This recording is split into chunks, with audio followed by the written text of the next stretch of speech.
මාර කතාවන්නේ මල් ලියන්නේ. කොයිද මං බීමට සීමාව?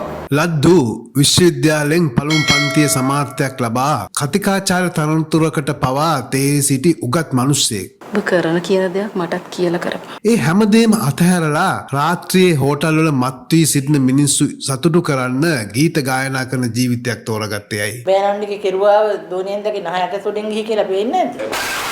ඔය මටද ලෙඩක් කියලා කියන්නේ? මේ ප්‍රශ්නයට පිළිතුරු දන්නේ ඒ චරිතයම පමණයි. මේ ප්‍රශ්නේ අපෙන් අහන්නේ තවත් ගැඹුරු ජීවිත කතාවක්. අපේ සමාජයේ සාර්ථකත්වය කියන්නේ මොකක්ද?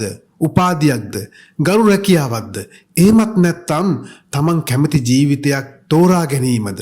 අදහසක් නැහැ ආයතනගත වෙලා රස්සාවක් කරන්න. තවත් පැත්තක් තියෙනවා. සමහර වෙලාවට උගත් මිනිසුන්ගේ ජීවිත 100%ක් සාර්ථකද?